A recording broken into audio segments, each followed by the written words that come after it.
Pues vamos a intentar hacer las preguntas correctas a alguien que seguro que nos va a dar respuestas adecuadas.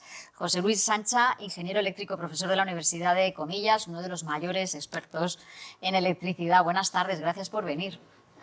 Gracias a ti, Inma. Que el apagón le pilló a usted en un viaje estupendo, así que las consecuencias inmediatas de todo esto, bueno, se libró usted. Tienes razón, estaba fuera de España y lo primero que hice cuando me enteré del apagón es editar un vídeo que subí a YouTube, más que nada para dar ánimos a los consumidores que estaban sufriendo un apagón, que yo no estaba sufriendo, porque apagones hay y lo que hay que tener un poco la cabeza fría de que son etapas. La primera etapa es la más difícil porque no hay luz, no funcionan las cosas, pero esto se recupera.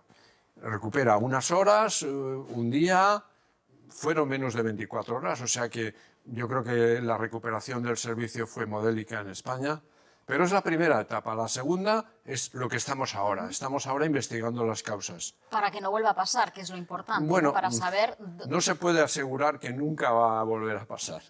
Pero si por sabemos lo menos, exactamente qué ocurrió, claro, sí podemos decir, bueno, pues claro. por aquí hay que poner... No, hay que tomar medidas. Yo estoy convencido de que se van a tomar medidas en varios terrenos, sobre todo en el campo de las protecciones. Bueno, la ministra más o menos ha metido por ahí la incisión de que probablemente alguna protección haya fallado, ¿no? Que ha actuado a lo mejor intempestivamente. Y luego los procedimientos de operación. ¿Se estaba operando la red en condiciones de seguridad? Pues parece que sí. Yo creo que esa etapa es muy importante y esa etapa va a tener unos días, quizás semanas, muy probablemente menos de meses, ¿no? Pero estamos ahí. Y luego la última etapa, por fin, pues es delimitar responsabilidades e indemnizar a los que han sufrido todos estos inconvenientes, ¿no?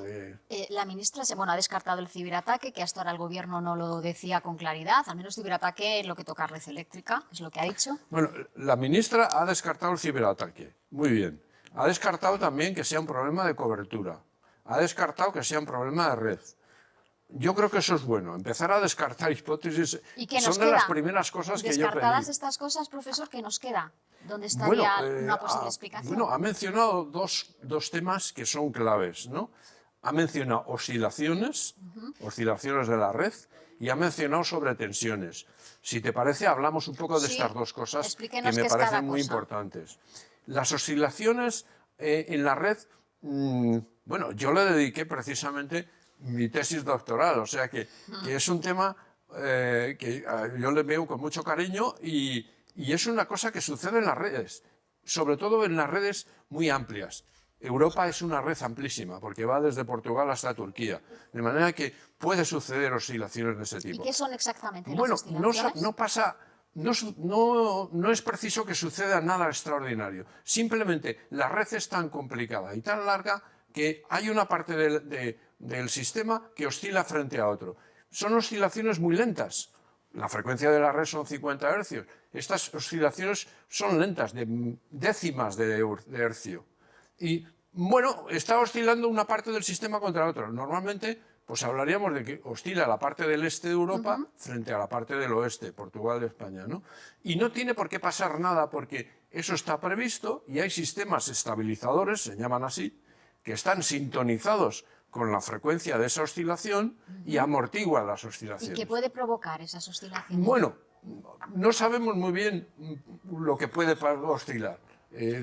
Lo que puede ocasionar esta oscilación. El caso es que de forma natural, sin que pase nada extraordinario, puede oscilar.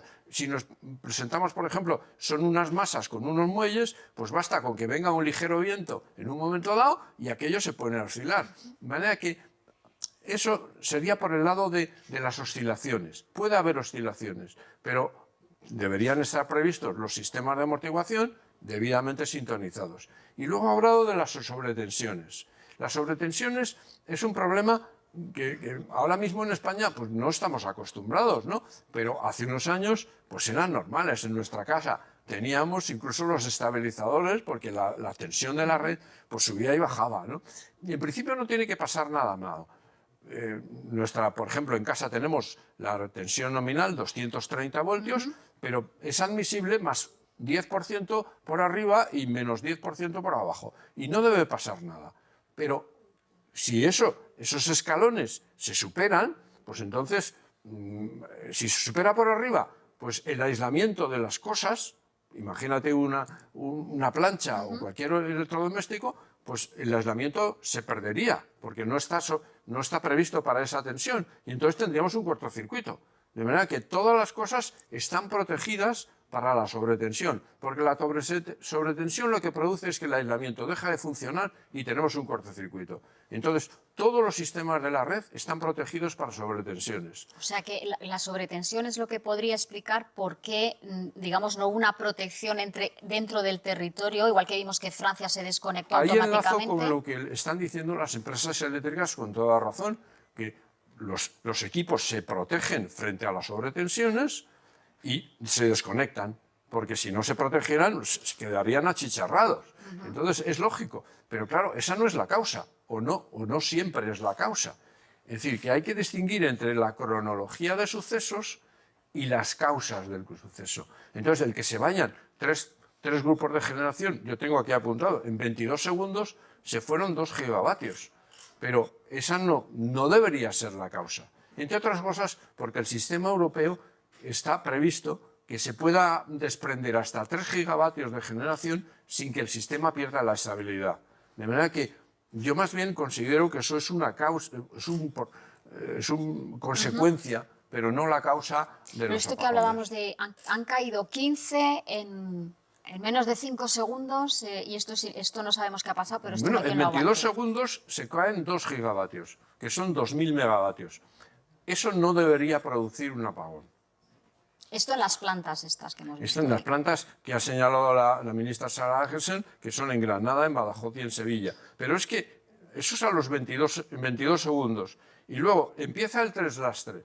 El deslastre empieza en 23 segundos del principio. El deslastre significa que el sistema ve que la frecuencia está bajando, esos 50 hercios ya no se mantienen, sino que empiezan a bajar y de forma automática el sistema empieza a quitar cargas. A lo mejor quita cargas de tu barrio.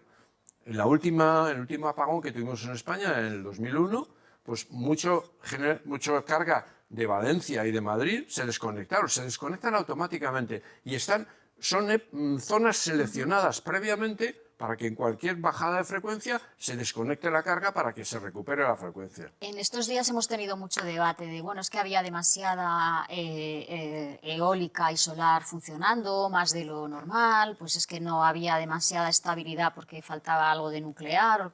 Y ayer comparecía la presidenta de la Comisión de Mercados y Competencia, que también está muy encima de este asunto y van a hacer su propia investigación, y decía que era como cualquier otro día normal de primavera. Y su teoría es que, no es que fuera la causa, pero decía, si la interconexión que tenemos, por ejemplo, con Francia hubiera sido mucho mejor, decía ella, otro gallo habría cantado. Pues muy probablemente, porque de lo primero que se quita cuando hay una bajada de frecuencia es la interconexión, porque la interconexión con Francia, que es todo el sistema europeo, es muy exigente en cuanto a la frecuencia, y en el momento que esa frecuencia baja unas décimas, entonces se desconecta. Claro, el problema es que pierdes toda la ayuda que te puede dar Europa. Entonces ya te tienes que afrontar tú solo, España y Portugal solos, se tienen que enfrentar ante lo que ha ocurrido, que todavía no sabemos lo que ha ocurrido, pero claro, ya no tienes la ayuda de Europa. De manera que efectivamente, probablemente, si hubiésemos tenido una mayor interconexión con Europa y fuese, digamos, menos exigente en cuanto a la variación de frecuencia, probablemente no se hubiese producido el gran apagón. Pero esa no es la causa, sino que eso lo que nos ha impedido es la ayuda de Europa. Descartado el apagón, un fallo humano, un error, ¿podría ser que haya provocado esto? Mira, yo desde el principio descarté el ciberataque. No por nada, sino simplemente porque me parece que había que buscar primero en el sistema eléctrico. Yo creo que es muy bueno que ya parece que definitivamente se abandona esa hipótesis. Yo creo que hay que buscarla en el sistema eléctrico. Y en el sistema eléctrico yo creo que es muy raro. No hay que descartar, ¿no? Pero yo recuerdo, por ejemplo, el incidente de 2001 fue una línea que se cayó. Bueno, un error humano, no lo sé. pero yo buscaría por otros lados. Yo buscaría el control de las protecciones, la coordinación de las protecciones, las sobretensiones esas de las que nos hablan. ¿Cuál es la causa? Porque entiendo lo que me has dicho antes, de que era un día normal. Era un día normal, era un lunes, no era por la noche, no era un fin de semana. No había excesiva demanda tampoco, contaban No ayer. era el porcentaje de renovables era súper normal. Es más, este año 2025 estamos teniendo una penetración de renovables en la generación que es inferior a la de 2024, en términos generales.